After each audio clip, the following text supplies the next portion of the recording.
Good morning, children. Today we'll start chapter 3, types of software. First of all, we'll discuss about computer system. As we discussed earlier, it comprises both software and hardware. So softwares are a set of programs that govern the operations of computer system. Okay, all operations of the computer system will be governed by a set of programs known as software, and these softwares make the hardware run. Okay, now hardware is a physical part of a computer, such as the processor, memory modules, and the screen, mouse, keyboards, etc. This is the classification of software. Okay, so softwares are divided into two parts: system software and application softwares. System softwares are of four types: operating system, language processor, device drivers, and utilities. And application softwares are divided into packages and customized softwares. Got it? So here today we'll study about system softwares. Okay, so operating system, it acts as an interface between user and the hardware.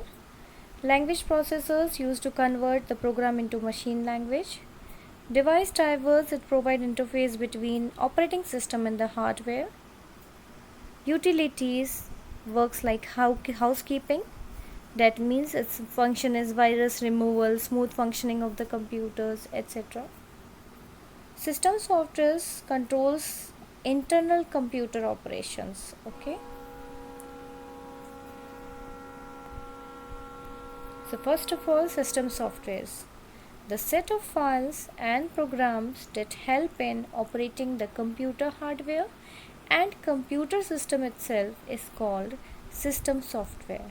Okay. Now these are low level programs that interact with computer at a very low basic level. System softwares include operating system, drivers for different devices, utility programs, and language processors. So systems softwares are actually used to run a computer system. So first type of system software that we'll study is operating system. So computer system has many resources. Okay, resources like it has processor, memory, files, peripheral devices, that means external hardware parts. So in multi-user system where many programs are waiting to be executed and use the resources, it is the operating system which manages the resources and so is called the resource manager. Okay, so many resources are there. You can see processor processes so many processes at a time. Memory used to continuously store different files, data, etc. Files are also there, all arranged properly in file management system. Then peripheral devices, various devices are connected. Then when to give command to which peripheral device depends on operating system. Okay, so operating system manages all resources and so it is called resource manager. Actually, operating system is a program which acts as an interface between a user and the hardware. Okay, users, that means between us and the computer parts. Okay, so without operating system, you know very well it will be a bit difficult for you to use computers. Okay, so if operating system is not there, then we will have to learn commands to execute various programs on computer. So here we can see examples of different operating systems. This is Linux, Apple, then Windows, IBM, Ubuntu, Unix, Android for mobile phones, DOS. MS-DOS is actually command line interface. MS-DOS, in MS-DOS we have to write commands to execute various programs. This is Mac OS. So here we'll discuss about components of OS. Components of OS contains hardware parts. Hardware means computer hardware operating system is installed. Then after installing operating system, we will be able to install various application softwares like MS Paint, VLC Media Player, etc.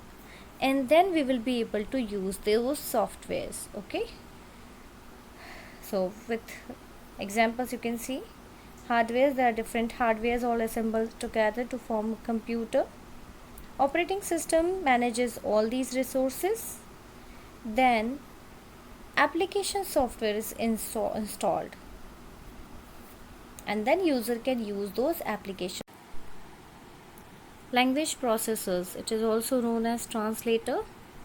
These days programmers mostly write programs in HLL. HLL full form is high level language. And why they are writing it in high level languages? As it is much easier to code in such languages. Okay. Computer understand only machine language, therefore it becomes necessary to process a high level language program so as to make it understandable to computer. Got it? Programmers are writing programs in HLL, but computer understand only machine language. So what we need now? We need a language processor to convert high level language program into machine language so to make it understandable to computer. So here you can see, like if programmer has written a source code, then language processor will convert it into object code that will be understandable by computer. Got it?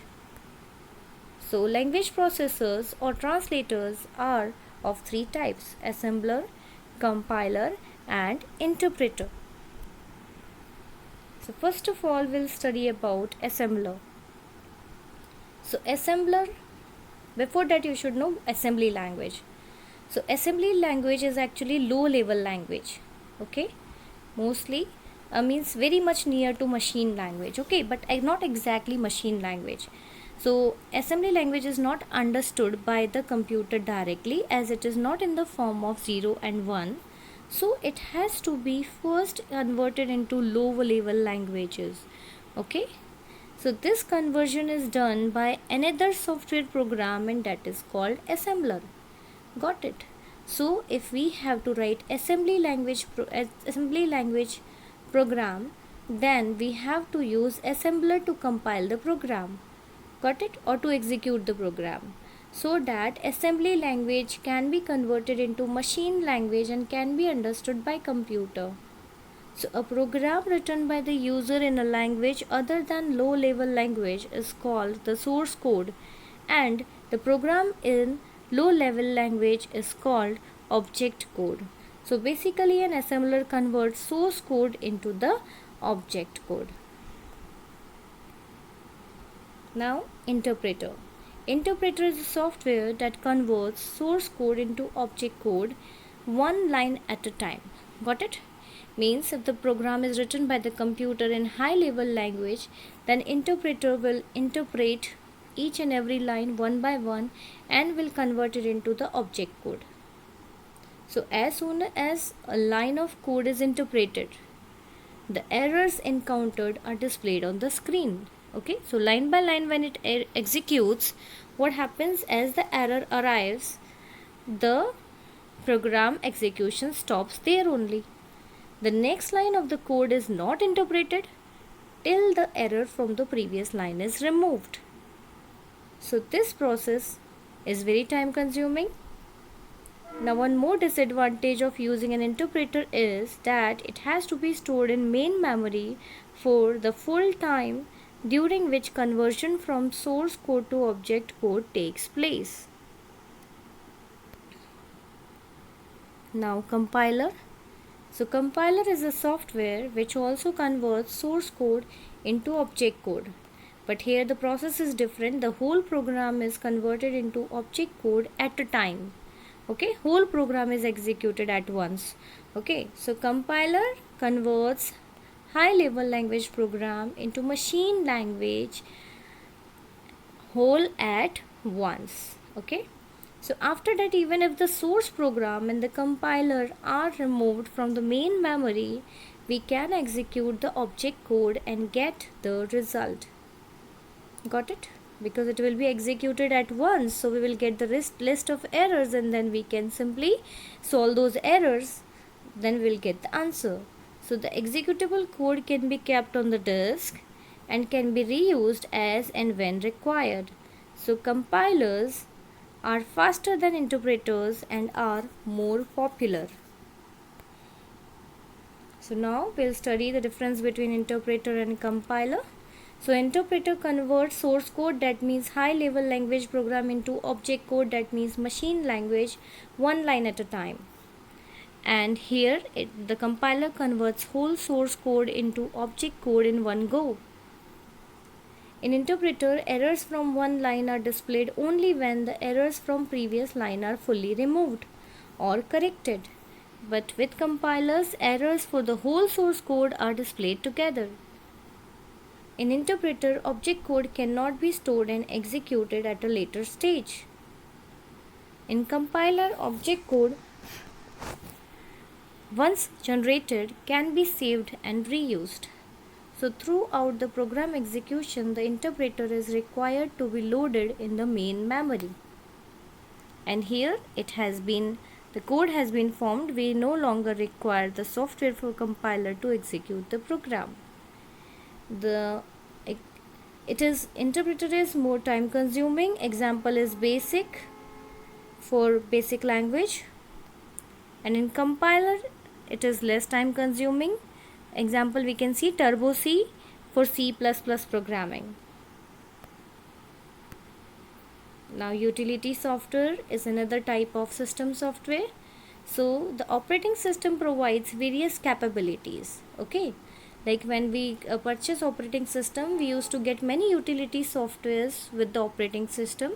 So but there are small programs which provide added capabilities and are called utility software. Okay, most of the softwares comes with operating system, and some we can install of our own. So they assist the computer in its smooth working. Okay, like sometimes we get antivirus from operating system also, otherwise we can download and we can use. So these are some utility softwares.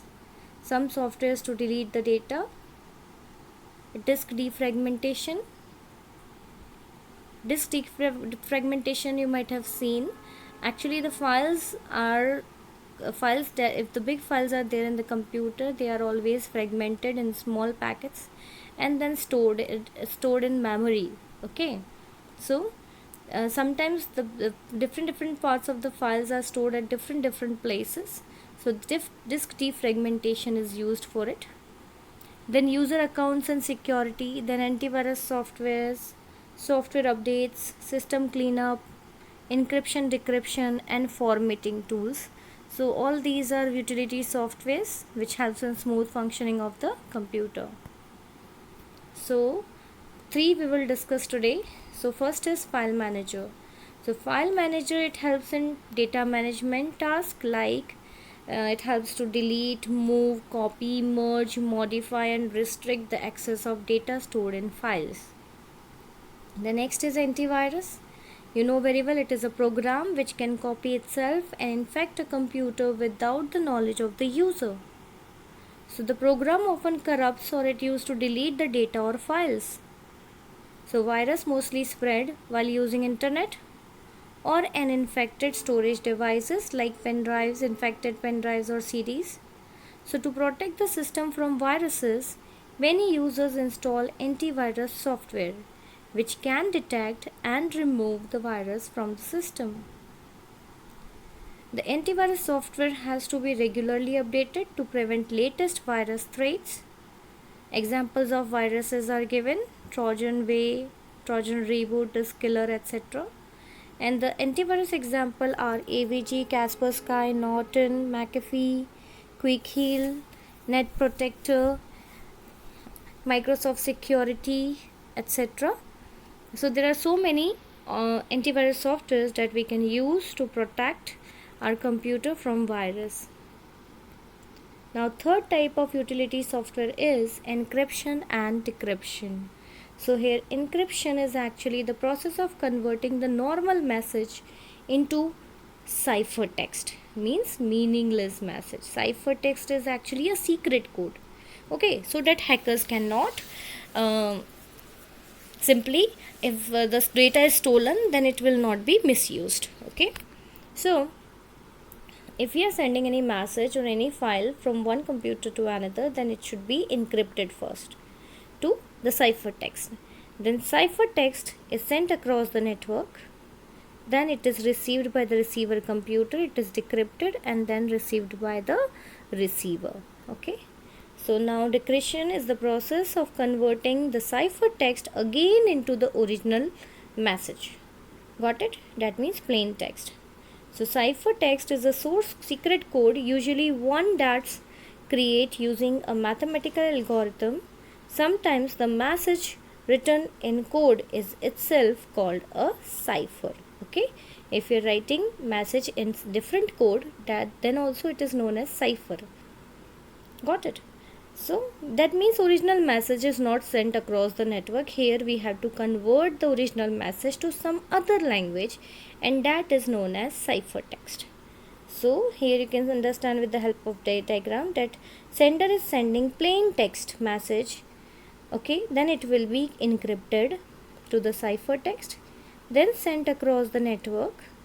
Then the receiver computer will receive the ciphertext, it will decrypt it to the plain text, and the receiver computer will be able to understand the original message. Okay student, only this much for today. Thank you so much. Have a nice day.